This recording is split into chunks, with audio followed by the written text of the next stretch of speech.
ప్రమాణ వందగా ఉంది.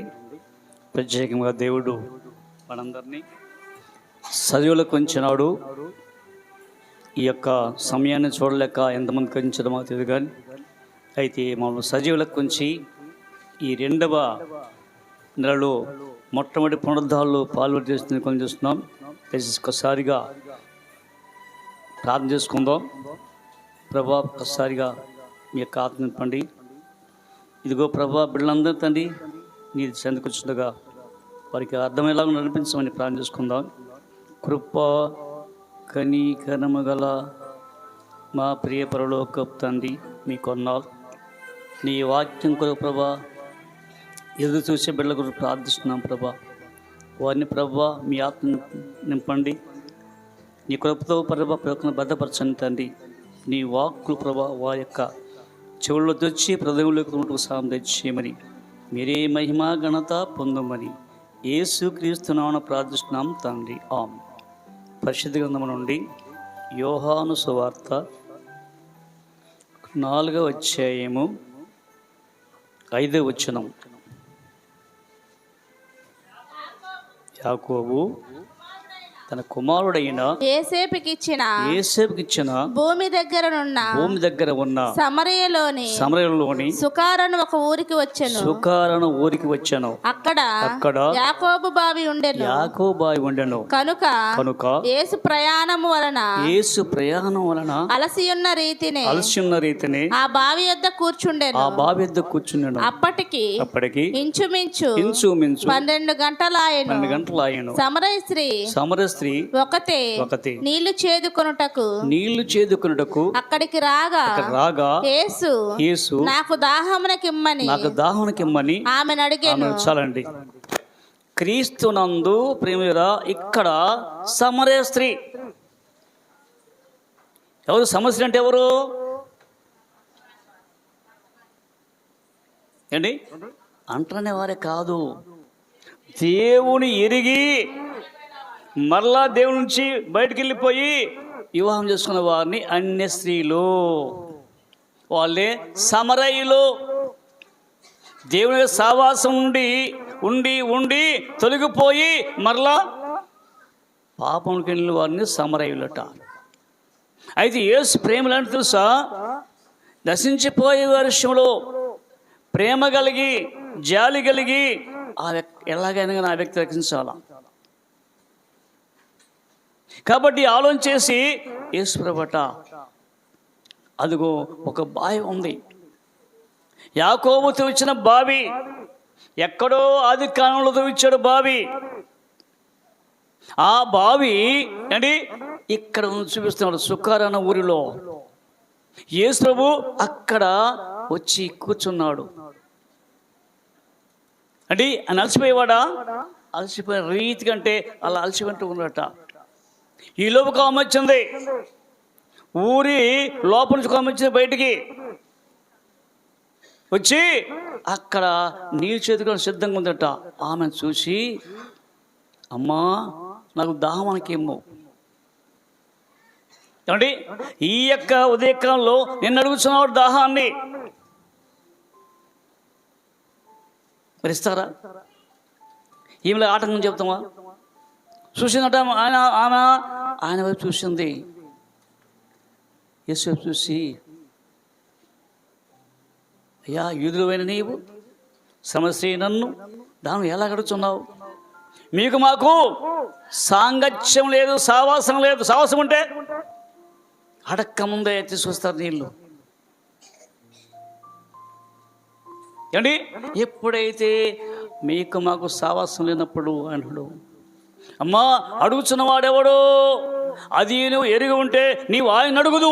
అదేంటి ఇక్కడేమో ఏమండి ముందు అడిగాడు ఎవరిని? అయితే ఏమన్నాడు? ఆమె నీవు యూదులువు, మేము సమరయులము, మీకు మాకు సాంగత్యం లేదు అన్న వ్యక్తితో ఏమన్నాడు? అయితే ఎవడైతే ఇదిగో ఎవరైతే అడుగుచున్నాడో ఆయన నీకు జీవజలం ఇస్తాడండి. అది ఎరుగుంటే నీవు ఆయన అడుగుదు. ఏది ఎరుగుంటే ఈయన ఎవరు అని తెలుసుంటే ఆయన అడుగుదు. ఏమని అడుగుతావు? ఏం తెలుసా? అమ్మ అందుకు యేసు, నీవు దేవుని వరమును నాకు దాహమునకిమ్మని నిన్ను అడుగుచున్నవాడెవడో అదియు ఎరుగుంటే నీవు ఆయనను అడుగుదువు. తెలుసలేదే ఆమెకు, ఈయన తెలుసా తెలీదా? తెలుసా తెలీదా? తెలీదు. తెలుసుంటే నీవు ఆయన అడుగుదువు. ఏమండి మరి యేసు తెలుసా? ఏమా తెలుసు కాబట్టి పాపంలో కూర్చున్న ఆమె దగ్గర వచ్చాడు. అదేవిధంగా మనం కూడా పాపంలో ఉన్న మనం చూసి దగ్గరికి వచ్చాడు. ఆయన వాక్కు ఇక్కడ ఒక్కొక్కరికి హెచ్చరిస్తుంది. వాక్యం అయితే అడుగుతున్న వాడు ఎవడో అది ఎరుగుంటే ఆయన అడుగుదు. ఆయన నీకు జీవజలం ఇచ్చినని. చూడండి, జీవజలం అంటే జీవజలం అంటే ఎప్పుడు పారుతూనే ఉంటే నీళ్లు నీళ్లు నీళ్లు ఉప్పుతూనే ఉంటాయి అండి. జీవజలం అంటే ఎవరండి? ఆయనే యేసుక్రీస్తు. ఏంది? ఆయనే యేసుక్రీస్తు జీవజలములో. అది ఎట్లా చెప్పగలరు జీవజలమని? అంటే జీవజలం అంటే చెప్తాను. ఇప్పుడు నేను జీవజలం అంటే వింటావా? ఏంటి నీ దగ్గర జీవజలం ఉందా? చూడొకసారి అదే యోహాను సువార్త 7వ అధ్యాయము. ఆ పండుగలో మహాదినమైన అంత్యదినమున యేసు నిలిచి ఎవడైనను తప్పికొని నా యొద్దకు వచ్చి తప్పి తీర్చుకొనవలెను. అంటే ఎవడైనా కానీ మిమ్మల్ని అడుగుతున్నా కానీ అది ఎవడైనను దప్పికొన నా యొద్దకు వచ్చి తప్పి తీర్చుకొనవలెను. నా యందు విశ్వాసముంచువాడెవడో లేఖనము చెప్పినట్లుగా వాని కడుపులో నుండి జీవజలములో లివింగ్ వాటర్ అండి. వాని కడుపులో ఊరే నీటి బుగ్గ. ఎట్లా వస్తాయి? నీ కడుపులో ఉన్నాయా నీళ్ళు? కడుపులో ఉన్నాయా నీళ్ళు? ఏంటి? వాక్యం ఉంటే నీళ్ళే. వాక్యం నీలో అంటే సర్వస్వంలో ఉంటే అదే నీళ్ళు. ఒక్కసారి యోచించండి. అవునండి, ఎవడైతే ఆయన విశ్వాసం ఎవడో లేఖ చెప్తుంది. ఏమండి? ఏం లేఖ అంట? విశ్వాసం ఎవడు వాడు నేనండి వాని కడుపులో ఊరడి నీటి బుగ్గ. ఇక్కడ నీటి బుగ్గ ఎవరండి? యేసుక్రీస్తే బావి. అంటే చూడండి, యెషయా గ్రంథం 12వ అధ్యాయం 3వ చూడండి. 12:3. కావున మీరు ఆనందపడి రక్షణాధారములైన ఏనండి, రక్షణకు ఆధారం అంటే ఏ బావి? యేసుక్రీస్తే బావి. ఆయనే రక్షణాధారమైన బావి అంటే మీరు ఆనందం అండి. ఎందుకండి? ఎప్పుడైతే నీళ్ళు తాగుతారో ఎప్పుడు ఆనందం. ఏ నీళ్ళవి? ఏ నీళ్ళు? రక్షణ ఆధారమైన నీళ్ళు. కాబట్టి ఆనందపడి రక్షణాధారమైన బావుల నుండి ఏంటి? రక్షణ ఆధారం నుండి ఇప్పుడు ఏం లేదు మీకు. ఇప్పుడు రక్షణ ఆధారం ఎవరు? కాబట్టి రక్షణాధారమైన ఆ బావులు తాగండి.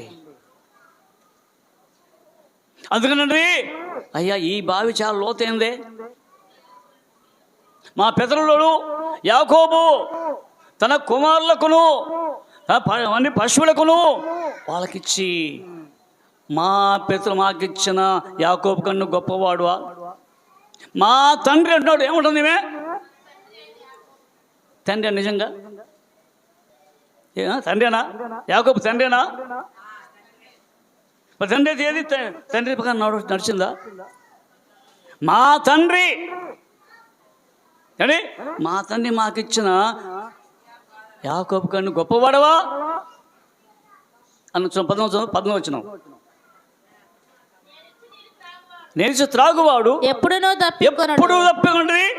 ఒకవేళ మీ యొక్క తండ్రి యాకోబు ఇచ్చుంటాడు, కానీ నేను ఇచ్చిన మాత్రం మరెన్నో ఎప్పుడు తప్పికొనడు. అంటే ఇక తప్పిక లేకపోతే ఇప్పుడు మాడుకోండి, నీరు ఆహారం రెండే కదా. ఆ రెండు ఉంటే ఏం చేస్తాడు మానవుడు? సంతోషంగా ఉంటాడు. కాబట్టి ఇక్కడ ఇదిగో ఈ నీళ్లు త్రాగు ప్రతి వాడంటే ఇక్కడున్న బావి అండి, ఇది అశాశ్వత బావి. నేనేమ్మా శాశ్వత బావి. కాబట్టి దప్పికొంటున్నావా? రా దగ్గర దప్పి అడిగినప్పుడు ఏమంటుంది? నీవు మా యొక్క యాకోబుని గొప్పవాడవా అన్నప్పుడు ఈ నీళ్లు తాగుతావే, నువ్వు వచ్చావు కదా ఎంత కష్టపడి. మధ్యాహ్నం వచ్చావు, మధ్యాహ్నం వచ్చి ఏంటి వెళ్ళిపోతున్నావు, ఒంటరిగా వచ్చావు ఏంటి, ఎందుకు రావట్లేదు అందరితో పాటు ఆమె? ఇప్పుడు అంత ఎందుకు రాలామే? ఇప్పుడు చాలామంది వస్తారు బావి దగ్గరికి. ఇప్పుడు బావి ఒంటరికి వెళ్తారా అన్నా? పంపు దగ్గరికి అక్కడ వెళ్తారా? ఎందుకని పంపు వస్తున్నారు, అందరూ పిలుస్తారు రా అని. మరి ఇక్కడ బావి దగ్గరికి వెళ్తే పిలుస్తారా? ఎక్కడికైనా వెళ్తే పిలుస్తాం, కానీ అయ్యా ప్రార్థన కంటే పిలుస్తారు అన్నా? ప్రార్థన రమ్మంటారా అన్నా? ఎందుకని మనం వచ్చేసావాలి. కానీ అక్కడ ఇది ఇస్తున్న కొన్ని చెప్తాం, అమ్మ వాళ్ళు ఇస్తున్నట్టు ఎల్లు ఎల్లు ఎల్లు వాటికి వెళ్తాం. కానీ ఇక్కడ నీళ్ళు ఉన్నవి అండి, వాక్యం అనే నీరు ఇక్కడ ఉంది. ఎప్పుడైతే ఏమంటుంది, ఓహో నీళ్ళు తాగు అటు మరలా దప్పికొన్నాడా? ఆలోచించింది ఒక్కసారి. ఏంటి ఈ నీళ్లు ప్రతివాడు మరలా దప్పికొన్నటువంటి, మరి ఎప్పుడు దప్పికొనరు? ఆశ కలిగింది ఎవరికి? ఎందుకు ఆశ? ఎందుకని? తన పాపాన్ని కప్పుకోవడానికి. నేను చేసే పాపం ఉండి ఎవరు తెలియకూడదు కాబట్టి ఆ నీళ్ళు తాగనుకోండి, ఇక నేను ఎప్పుడు ఎల్లప్పుడు జీవిస్తా. ఎక్కడా? నా ఇంట్లో నేను చేసేది చేసుకుంటా. కాబట్టి ఆలోచన చేసిందట, అయ్యా ఎప్పుడైతే యేసు మాట అన్నాడో ఏముంటుంది? నేను ఇచ్చు నీళ్లు త్రాగువాడు ఎప్పుడునూ దప్పికొనడు, ఎప్పుడు దప్పికొనడు. నేను వానికిచ్చు నీళ్లు, నేను వానికిచ్చే నీళ్లు నిత్య జీవముకై. నిత్య జీవం అంటే ఎటర్నల్ లైఫ్. ఏ నీళ్ళండి ఎటర్నల్ లైఫ్ అంటే? నిత్య జీవము. ఎప్పుడు జీవిస్తారో. ఇది బాగుందా మీకు? ఓహో ఈ నీళ్ళు తాగితే నా ఎప్పుడు జీవిస్తాను, ఇట్నే ఉంటా, నా కార్యక్రమం చేసుకుంటా. అంటే కుదరదు. అంటే ఈ నీళ్ళతో మళ్ళీ తప్పుకుంటా నేర్చిన మాత్రం మరి ఎన్నడు ఎప్పుడు తప్పుకున్నాడు అండి. ఇదిగో వాని కడుపులో ఊరి నీటి బొగ్గ నీటి బొగ్గ నీటి బొగ్గ అండి. ఫౌంటైన్ ఫౌంటైన్ అంటే నీళ్ళు నీళ్ళు వస్తూనే ఉంటాయి, ఆగిపోవు. ఇప్పుడు ನೋಡಿ స్విమ్మింగ్ పూల్ అనుకోండి, ఏమవుతుంది నీళ్ళు? అది ఆపితే ఇది ఆగిపోదు. అంటే నీ హృదయంలో ఎప్పుడైతే వాక్యం ఉంటుందో అప్పుడు ఈ నీళ్లు పైకి ఊపికి అందరికీ అంటే విస్తారంగా వారి హృదయంలోకి వెళ్తాయి నీళ్ళు. అందుకనే చూడొక్కసారి ప్రకటన గ్రంథం చెప్తున్నాడు, 22వ అధ్యాయం చూడండి, 22వ అధ్యాయము 1 వచనం. ప్రకటన, మరియు స్ఫటికంలో మెరిగినట్టి జీవజలం ఉన్నది. ఎవరండి? ఆ నది అట్ట స్ఫటికం అంటుంది. స్ఫటికం అంటుంది తెల్లగా ఉండదన్నమాట, ఎలాంటి కల్మషం ఉండదు.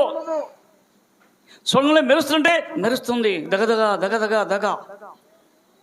ఆ స్ఫటికం వలె మెరిగినట్టు జీవజలముల నది, జీవజలము నది దేవుని యొక్కయు గొర్రెపిల్ల యొక్కయు సింహాసనం నుండి ఆ పట్టణపు రాజవీధులు నుండి. ఎక్కడుండి? ఈ యొక్క నది అట ఏంటి? అదిగో పట్టణం యొక్క రాజవీధుల్లో, రాజవీధి అంటే రాజు నివసించే స్థలములకు ఏమది? జీవజలము, జీవజనది. పాడుతుండే, జీవనదిని నా హృదయములో ప్రవహింపజేయుమయ్యా, జీవనదిని నా హృదయములో ప్రవహింపజేయుమయ్యా.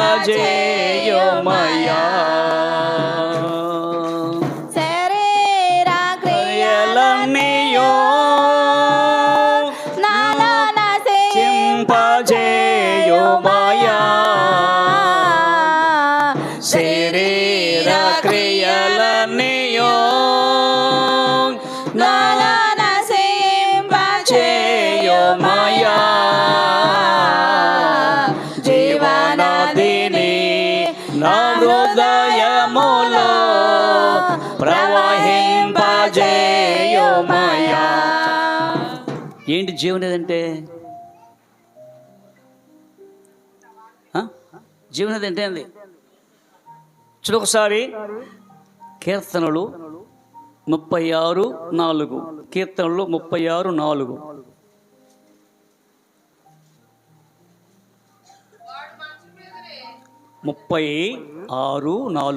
బట్టి నీటి వాగుల కొరకు ఆశపడినట్లు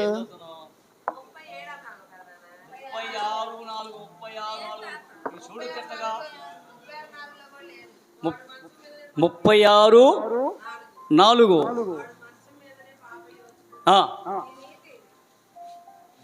చదువు.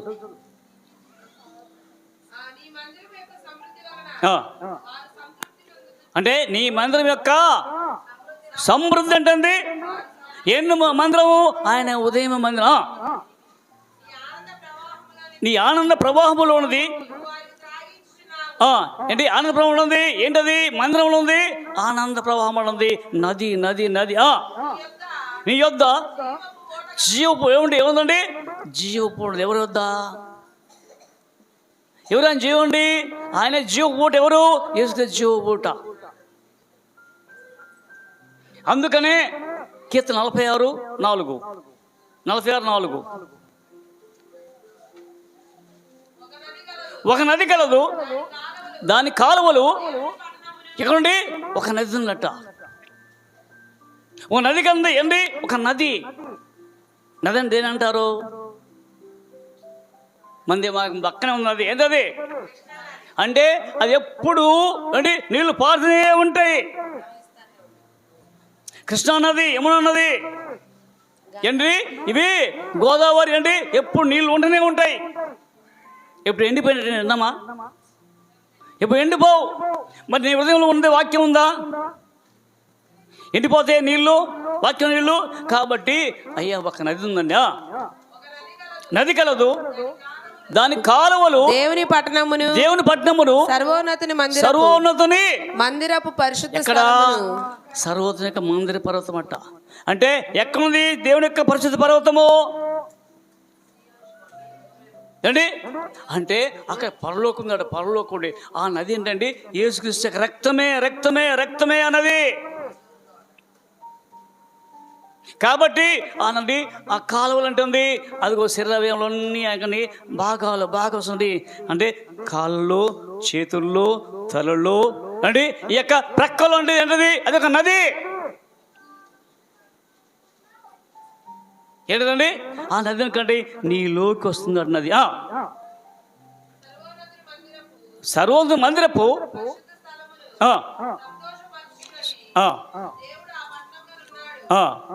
దేవుడు ఏ పట్టణం అండి? ఏ పట్టణం అది? యెరూషలేము పట్టణము. ఆ పట్టణమే నీవు నేను. కాబట్టి ఇక్కడ ఆలోచించినట్టు ఏమే? ఎవరు? సమస్యయా ఆ నీళ్ళు కావాలయ్యా. ఎందుకని? నేను రాకుండా, ఈ బాధలకు చదువుకోకుండా అయ్యా ఆ నీళ్ళు తెచ్చేయమంటే ప్రభు అంటున్నాడా? సుమా, ఆ స్త్రీ ఆయనను చూచి అయ్యా నేను దప్పికొనకున్నట్లు చేదుకొనుటకు ఇంత దూరం రాకున్నట్లు ఆ నీళ్లు నాకు దయచేయమని. ఆ నీళ్ళు కావాలయ్యా. ముందు ఎవరు అడిగారు? మరి ఇవేంటుంది? అందుకని చెప్పాడు యేసు ప్రభు, అడిగి ఉన్నాడు ఎవడో అది నువ్వు ఎరిగి ఉంటే నువ్వు ఆయన అడుగుదువు. ఇప్పుడు తెలుసుకుంది ఎవరు? ఎట్లా? రుచి చూచి వెరిగి తిని యెహోవా ఉత్తముడనియో. రుచి చూచి వెరిగి తిని యెహోవా ఉత్తముడనియో. అంటే రుచి చూడాలి, లేకపోతే తెలియదు. కాబట్టి ఈ వ్యక్తి అట రుచి చూసింది. అయ్యో ఆ నీళ్ళు కావాలా అండి? ఆ నీళ్ళు కావాలి ఏమండి? అదండి రక్షణాధారమైన బావి. అది ఆ బావి వచ్చింది. ఇక్కడ ఈ బావి అండి ఫిజికల్ వెల్. ఈ బావి ఎవరండి? ఇక్కడ ఈయనుంది ఎవరు? అది స్పిరిచువల్, అది ఆత్మ సంబంధమైంది. అని ఆయన నేను చెప్పుకోకుండా అమ్మా ఇదిగో ఈ నీళ్ళు బట్టలు తప్పుకుంటావు, నేటి నీళ్ళు మాత్రం మరి ఎన్నడూ తప్పుకున్నాడు. అయితే ఏం అడుగుతాం సోమ్మ? యేసు, నీవు వెళ్ళి అమ్మా నువ్వు అడిగావు మంచిది, కానీ నువ్వు వెళ్ళి నీ పెనిమిటిని బద్దసుకోరా. ఎందుకని ఎందుకనండి ఈ మొక్కదాన్ని ఇయ్యొచ్చుగా నీళ్ళు ఇంకో పెనిమిటి ఎందుకు? కారణమేంటి అంటే ఈ రహస్య బట్ట బయలు చేయాలి, రహస్యాన్ని సీక్రెట్ మనం దాచిపెట్టుకో, మన పాప దాచిపెట్టుకోవద్దాం మందిరానికి. ఈ వాక్యం ఉంటాం కానీ వాక్యం కూడా వినకుండా వెళ్ళిపోతుంది. ఎందుకంటే ఇది నాకు కాదు, అదుకు పొలాలు వాళ్ళకు పొలంలో అట్లా కాదు. వస్తే భార్య భర్త దగ్గర రావాలా, నేను సగభాగం కదా, అదేనా సగము నీవు సగం ఆయన కాబట్టి భర్త తెలుసుకురా అన్నప్పుడు ఏముంటుందండి, అయ్యా నాకు భర్త లేడయ్యా, ఏమండి నాకు బెనిఫిట్లేదని చెప్పాడట. అప్పుడు ఏమన్నాడు యేసు ప్రభు, నీకు 5 పెనిమిట్లు ఉన్నారు. అమ్మో అని నీకు 5 అమ్మో, ఇప్పుడు వాడు నీవాడు కాదు. ఎందుకండి ఎందుకంటే భర్తలు అంటే ఎట్లా మరి? నేను తప్పుకుందేమే, చెప్పిందో చెప్పలేదా? ఎప్పుడైతే ఈ మాట విన్నదో గుండె బద్దలైపోయింది. నా పాపం అంతా బట్టబడి చేశాడు ఎవరు? ఆయనకి నిలిస్తే పోయేది, నేను దామనప్పుడు ఇస్తే పోయేదేమో అనుకుందాం బహుశా. కానీ ఆమెమో నేనేమో నువ్వు యూదులవు, నేను సమరం, నీకు మాకు సాంగత్యం లేదు అన్న స్త్రీ ఇప్పుడు ఏముంటుందండి, అయ్యా అయితే పిలిచినప్పుడు నీకు 5 పెనిమిట్లున్నారు, ఇప్పుడు నువ్వు నీవాడు కాదు సత్యమే చెప్పితివని అంటే అదండి నిజం చెప్పిందంట. ఏమని? నిజంగా లేరా? లేరా ఉన్నారా? లేరా? మరి 5 పెనిమిట్లు ఉంటాడు చెప్పండి. ఇప్పుడు ఏంటి సత్యం చెప్పాడు, ఎట్లా చెప్పేది ఆమె? నిజంగా భర్త చనిపోయాడు, చనిపోతే ఇక్కడ ఒకటి తెలిసిపోతున్నాడు కొడుతున్నట్టు కంటే అక్కడ ఒక వ్యక్తి వస్తాడు, ఒక వ్యక్తి వస్తాడు, వెళ్ళిపోతాడు ఇట్లాగా తెలియకుండా. అంటే సీక్రెట్ అంటే నువ్వు చేసుకోండి, ఎవరు తెలియకుండా దాచిపెడతావా?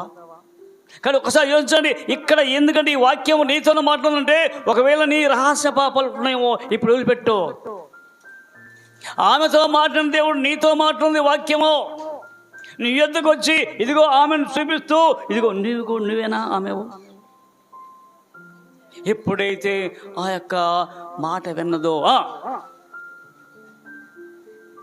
అప్పుడు ఆ స్త్రీ, అయ్యా నీవు ప్రవక్తవని గ్రహించుచున్నాను. అయ్యో నువ్వు ప్రాఫిట్ అంటే ప్రవక్త ఏంటుంది అంటే ఇక్కడ ఇదిగో నువ్వు ఇలాంటి వ్యక్తివి. ఒకసారి చూడండి అక్కడ అంటే ఒక ప్రవక్త వచ్చిందంట, యెరొబోము భార్య మారువేషం వేసుకొచ్చింది. ఎక్కడికొచ్చింది? ప్రవక్తకు వచ్చింది. ఏమన్నాడు ప్రవక్త? చూసే ఓ యెరొబోము భార్య నువ్వురా ముసుకేసుకొని వేరే వ్యక్తిగా వచ్చింది. ఇప్పుడు ఎట్లుంది? ఏమైంది? ఎప్పుడా అట్లా ఉంది అంటే మాయ చేయాలంటే కుదరదా? ఎవరి దగ్గర? దైవజనుల దగ్గర మాయ కుదరదు. ఒకవేళ వేరే చోట కుదరదు కానీ ఆయన దగ్గర కుదరదు వాక్యం దగ్గర. ఇదిగో నువ్వు వచ్చిన సంగతి నాకు తెలుసు, నీ యొక్క కుమారుడు చనిపోతాడు వెళ్ళు. ఎప్పుడైతే ఇక్కడ అందుకని ప్రవక్త అంటే నీలో ఉన్న రహస్యాన్ని బట్టబయలు చేసే ఆయన ప్రవక్త, హెచ్చరించేవాడు ప్రవక్త. అందువల్ల ఈయన ఎవరు అనుకుంది కానీ ఇప్పుడు నువ్వు ప్రవక్తను గ్రహిస్తున్నాడా? మా పితరులు ఈ పర్వతమందు ఆరాధించింది కానీ ఆరాధించేట. అయ్యా మా తాత నుండి ఈ పట్టణంలో ఈ పర్వతం నుండి ఆరాధిస్తామంటే ప్రార్థన చేస్తామయ్యా. మేము కూడా చేసేమైనా ప్రార్థన చేసేమైనా ఏంటి? ప్రార్థన చేసేయండి అదిగో ప్రార్థన చేసేయమండి, అదిగో పాపంలోకి వెళ్ళిపోయింది. ప్రాణం చేసేమండి ఇప్పుడే ప్రాణం చేసే వాళ్ళందరూ పాపలకు వెళ్ళిపోతున్నారు. కారణం ఏంటంటే ఇక్కడ అపవాది వచ్చి పక్కన వచ్చి ఏం పర్లేదు చెయ్యి. ఎప్పుడైతే ఈ మాట విన్నదో, అమ్మా మాట్లాడుతున్నవాడు అంటే ఆయనే నేను, నీతో మాట్లాడుతున్నాడు ఎవరు అనుకున్నావు, నేనే అన్న గుండె బద్దలైపోయిందట. అంటే హృదయం కరిగిపోయింది. ఎందుకని? అందుకని యేసు సిలువలో ఉన్నప్పుడట అంటే ఎప్పుడైతే ఆశ్రమం చూసేట ఒకట అంటే సిలువను చూచు కొలది శిల సమానమైన మనసు, సిలువను చూచు కొలది శిల సమానమైన మనసు, నలిగి కరిగి నీరగోచున్నదిరా, నలిగి కరిగి నీరగోచున్నదిరా, సిలువే నా శరణాయెనురా. అంటే ఎప్పుడో సిలువను చూసి ఈ యొక్క హృదయమంట నలిగి కరిగి, అంటే లోపల కూడా కల్మషాలన్నీ కూడా కరిగి బయటికి వెళ్ళిపోయినాయట. ఎప్పుడైతే ఈ మాట విన్నదో ఆమెట ఇది తన కొన విడిచిపెట్టి, ఏదండి పాపం అనే కుండ ఆడ విడిచిపెట్టింది, పడగొట్లా లివ్ ఇట్. మరి ఈ యొక్క ఉదయకాలంలో ఈ యొక్క 2వ మాసంలో మొదటి ప్రాంతంలో మరి వచ్చావు, మరి విడిచిపెడతావా? అప్పుడు విడిచిపెట్టి అడిగవుతుంది 39, నేను చేసినవన్నీ అయ్యా నేను చేశాను. ఆగు ఊళ్ళో లోనికి వెళ్ళినంట. అంతకుముందు ఆమె అంటే ఎవరు పడదు, ఆమె ఇష్టం లేదు. ఓమో ఈమెండి అమ్మో వ్యభిచారి అంటే మాయ మాటలు చెప్పేమే ఎంతమంది ముంచిందో తెలియదు. అలాంటి ఆమెట ఇప్పుడు ధైర్యం వెళ్తుంది అక్కడికి, ఊర్లోనికి వెళ్ళి నాతో చెప్పినని, నాతో చెప్పండి సాక్ష్యం నేను చేసినవన్నీ ఏమండి నాతో చెప్పిన అజ్జతవే నేను చేసినవన్నీ అంటే మరి ఈ యొక్క ఉదయకాలంలో చెప్పగలవా? నేను చేసినవన్నీ నాతో చెప్పినవన్నీ చూడండి. నేను మెసేజ్ కదా చూడండి. ఎక్కడండి నడిపించింది? వాళ్ళందరికీ అదిగో యేసు నడిపించిందట. నడిపిస్తావు నువ్వు? ఒక్క స్త్రీ ఏంటి ఊళ్ళో వాళ్ళందరినీ శుక్రవారం అందరూ రప్పించింది ఎక్కడికి? మరి నువ్వు ఎంతమందికి ఇస్తున్నావు? నువ్వు సిద్ధపడమే లేట్ అయిపోతే ఇంకెవరు రప్పిస్తావు? నువ్వు సిద్ధపాటు లేకపోతే అండి, నువ్వు సిద్ధపాటు లేకుండా నువ్వే లేటుకు వస్తే ఎవరు వస్తారు? నీ అమ్మటి అలా చేయండి. ఇక్కడ ఆమె ఎప్పుడైతే ఊరిపోతూ చెప్పిందట, అయ్యా ఇది మెసేజ్ కదా, సాక్ష్యం ఇచ్చిన స్త్రీ యొక్క మాటను బట్టి అది సాక్ష్యం. ఏ సాక్ష్యము ఏదండి అంటే లోపలన్నీ బయట కక్కేసింది. ఇక నేను ఆ యొక్క వ్యక్తిని కాదు, ఆమె చనిపోయింది ఆ యొక్క సమర స్త్రీ. ఇప్పుడు నేను క్రీస్తు యొక్క బిడ్డను. ఆమె సాక్షిని పెట్టాడా? ఆ సమరయుడు ఆయన వద్దకు వచ్చి ఏం చేసింది చూడండి. సాక్షి చెప్తాంతే. సాక్ష్యమిచ్చేదా మన స్వామి యేసు దేవుడంచు, సాక్ష్యమిచ్చేదా సాక్ష్యమనగా గనిన వినిన సంగతులను తెలుపుట, సాక్ష్యమనగా గనిన వినిన సంగతులను తెలుపుట, సాక్ష్యమిచ్చు కొరకు నన్ను స్వామి రక్షించెనంచు, సాక్ష్యమిచ్చేదా మన స్వామి యేసు దేవుడంచు, సాక్ష్యమిచ్చేదా. కాబట్టి ఈమె సాక్షిని బట్టట అనేక మంది ఊరు ఉంది. ఆ చోటుకు వచ్చి ఎవరు చూస్తుంది? యేసు ప్రభువు చోటుకు వచ్చారు. వచ్చి ఏం చేశారు? వాళ్ళంతా అంటే ఆ సమరులందరూ రక్షణ పొందారట. సమరులందరూ అంటే అపోస్తల కార్యములు 6వ అధ్యాయము 8వ అధ్యాయములో చెప్పినట్లుగా ఇక్కడ సమరయులందరూ అంటే మార్పు చెందారు. ఫిలిప్పు యొక్క వార్త విని, సువార్త విని. మరి ఈ వార్తని ఊళ్ళందరూ ఇచ్చారట. 42 వచనం చూద్దాం. మా మట్టుకు మేము విని ఎవరండి అవులంతా మా మట్టుకు అంటే ఎవరు మట్టుకోవాలి? మరి నీ మట్టుకు నువ్వు ఉన్నావా? ఏముంది? నీ మట్టుకు నువ్వు సిద్ధపడుతున్నావా అని ఎప్పుడు వస్తాడో తెలియదు అండి. యుద్ధంలో జరుగుతున్నవి, ఉక్రెయిన్, రష్యా, అదిగో ఇరాన్, ఇజ్రాయెల్ దేశం ఇంకా జరుగుతూనే ఉన్నాయి. గాజా, హమాస్ సేనాదులు వస్తున్నారు. కానీ దేవుడట కృప ఇచ్చాడు నిజాన్ని బెంజమిన్కు. దేవుడు కృప ఉంది కాబట్టి అందుకనే ఒకవేళ వారు సురక్షితంగా ఉన్నారు. దేని మీద ఆధారపడ్డారు? ప్రాణాలు పోయినా పర్లేదు, మేము మాత్రం మా యొక్క నిజాన్ని వదిలిపెట్టాం, మా దేవుని వదిలిపెట్టాం. కాబట్టి కట అంటే ఎప్పుడైతే ఆ స్త్రీ మాట బట్టి వెళ్ళారట, ఎక్కడున్నాడు యేసు ప్రభు? వీళ్ళందరూ ఎక్కడ ఉన్నారండి? ఎక్కడున్నాడు యేసు ప్రభు? బాధ అంటే అక్కడ నుంచి ఊరి వెలుపలికి, లోకములో నుండి అంటే పాపముల నుండి బయటికి రావాలి అందరూ. అప్పుడు తెలుసుకోండి, లేకపోతే తెలుసుకోరు. మన ఇంట్లో ఉంటే ఏమవుతుంది? వినపడుతుందా? ఇంట్లో ఉంటే మనకి ఏం తెలుసు తెలియదు, బయటకు తెలిసిపోద్ది. కాబట్టి ఇక్కడ ఊళ్ళో నుండి వారందరట ఆ యొక్క యేసుకి వచ్చి అంటాడు, మా మట్టుకు మేము నిజముగా అయినా లోకరక్షణ, అంటే లోకరక్షించే దేవుడు అని చూడండి నమ్ముకున్నారట. అంటే ఇక ప్రభు అంటే ఒక వ్యక్తి అట ఊరి వాళ్ళందరినీ రక్షణ వచ్చింది. కాబట్టి మన జీవితం ఏంటి?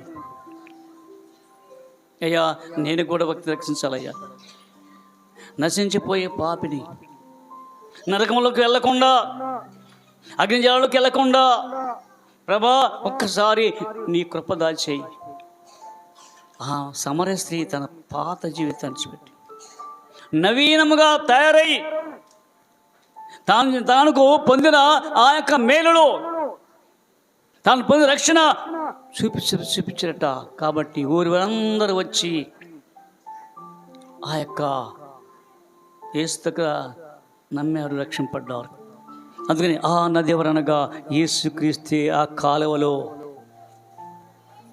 ఏమండి, ఆ కాలువలు అంటే నదులు కాలువలో పోయి ఎక్కడుంది?